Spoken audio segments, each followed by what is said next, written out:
Hello and welcome. I'm Anand Naidu, sitting in for Riz Khan. We like to think of sports as a celebration of human achievement, but in reality, politics plays a huge role in the sports arena and in the lives of athletes. Boxing champion Muhammad Ali spoke out in the 1960s for the Black Muslim movement and refused to fight in Vietnam, but paid the price for his outspokenness. He was sentenced to prison and stripped of his heavyweight title for years.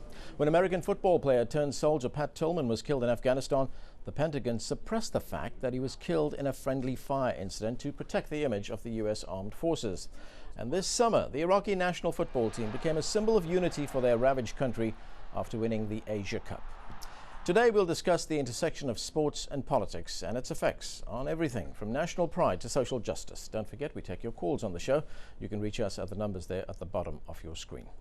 Now, joining me from Atlanta, Georgia is Olympic gold medalist Tommie Smith, who won the 200-meter dash in the 1968 Games.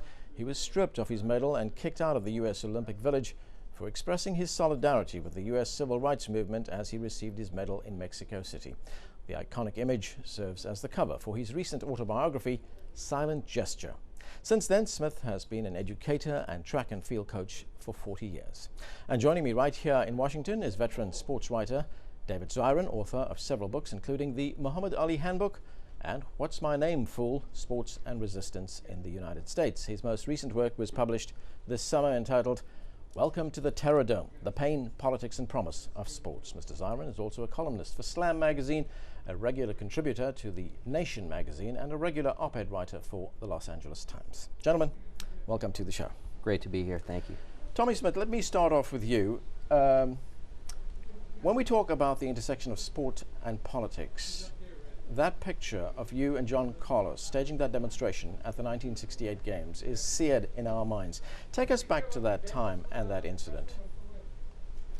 It's been quite some time, I'll tell you, and quite a lot of thought has come since then. But it was a time, as you know, as well as the listeners, a social change, time of social change, time of mind equality with what was going on and what might happen. And I felt it necessary to involve myself because I was in the front of sights, being a world-class athlete, being a young black athlete, and a person that was asked many questions about where I came from, what I'm doing, and what my life might turn into because of that greatness, which I was blessed with that gift of speed. And my need was to find a way to give back to the community, and I mean the community as a whole, not just the community Tommie Smith lived in terms of human rights issues, since I was asked questions relevant to living in this society. And because of my background from the cotton fields of the backwoods of Texas to the victory stand and even the aftermath of this, I felt it necessary to be a part of a growing system, a changing system, a system where we were supposed to have equal rights and definitive rights as well. And this is what I was involved in then and involved with now with younger kids in terms of education, dealing with the right to be healthy. Do you believe you achieved your aim through that demonstration? I achieved was not my own. It was everybody's gift, which I used to constitute an area where I might be a proactive citizen and to let people know, especially the young athlete, that he or she has a right to the tree of life verbally. No malignancy intended at the particular time, even now, but to stand for something or one might fall for anything. So I put physical and mental up front to be used by people, especially the younger generation, to have something to say. Be proactive, because whatever you do, you will reap those benefits or those denigrations of what you didn't want to happen.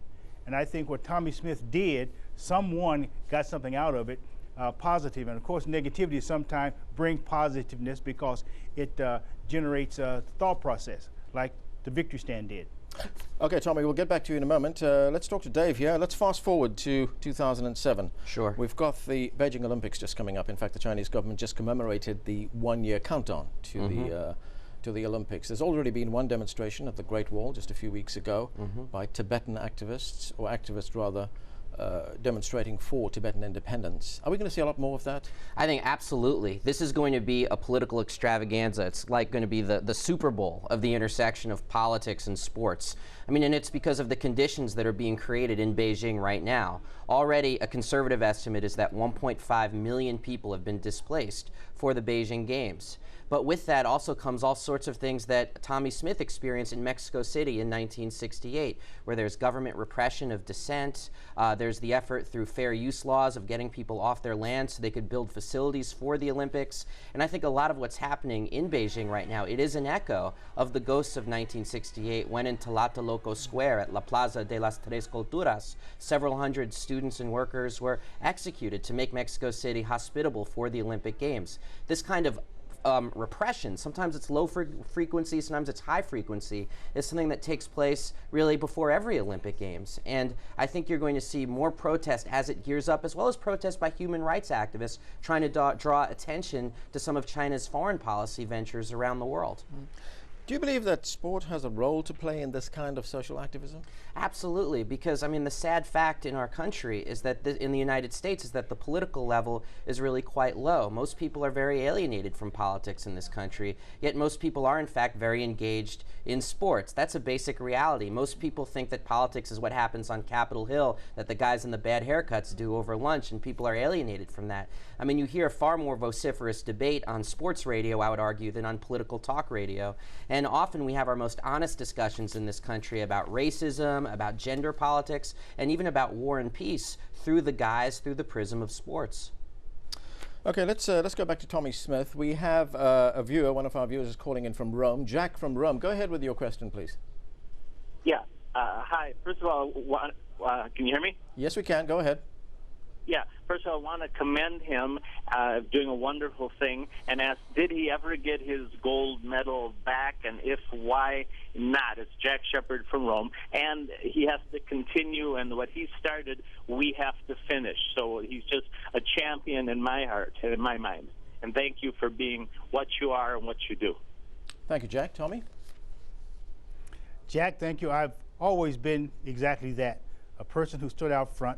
And with the political arena aroused through sports as it is, as Dave just commented on, wherever there is action by man, there will be a political strain attached directly to it, maybe in spite of it.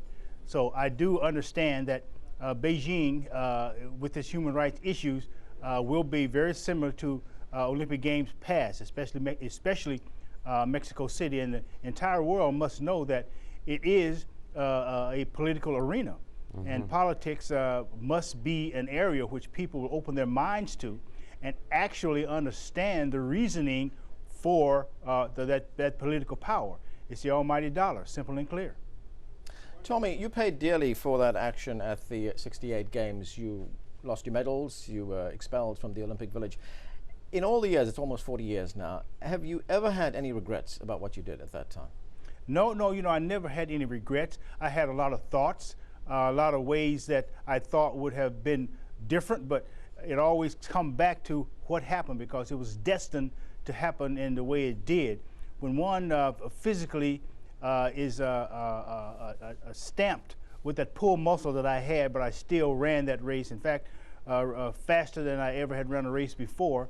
I understand after that race that it could not have happened any other way. Now, I'm not fool enough to think that Tommie Smith did it by himself, or that I would be loved by everyone because I did what I did, I believe what I believe. But I think deep down in the soul of man, the need to be able to justifiably put forth his or her thoughts is equality, is equal to a constitutional right, depending on that government. And as we know, Mexico City had a problem.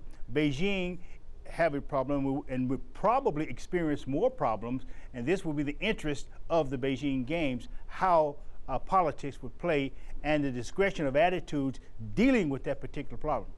Here it comes, Beijing. Well, let's go to our callers again. We have a call from Anwar in London. Anwar, what is your question? Oh, hi, good evening to all of you. Tommy, I remember in my younger days when we watched you, and I congratulate you on this. And we have come a long way, obviously, from time of King Martin Luther King.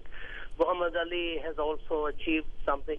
What I am worried about, Tommy, is this: that China becoming a very much a world power in different ways.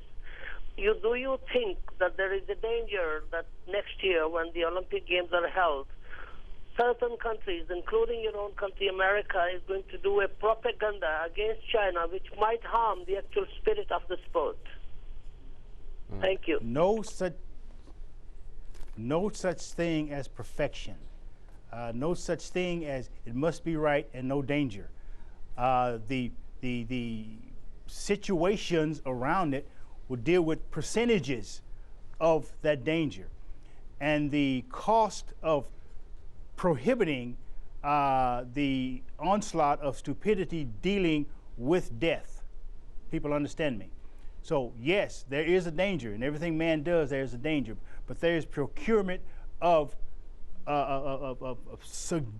subjective thought with planning, not to totally destroy the reality of what is going on, and that is mending of all the countries together, bringing all the countries together to compete in an athletic choice.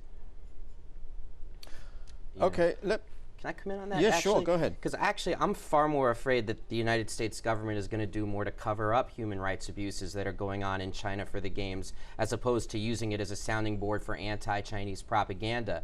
Because I think the U.S. economy and the Chinese economy right now are so deeply intertwined that the U.S. wants Beijing on the world stage. I mean, make no mistake, without the support of the United States Olympic Committee, the International Olympic Committee never would have given Beijing the Games in the first place. So this is about presenting China to the world as being a legitimate economic power, something that actually serves a lot of U.S. economic interests, even if it also makes them a little bit nervous militarily. My concern is that the people saying something about human rights in China, about human rights abuses that are associated with the Olympics, will be the ones who are drowned out at the end of the day. Dave, let's turn for a moment from social activism to the sports boycott.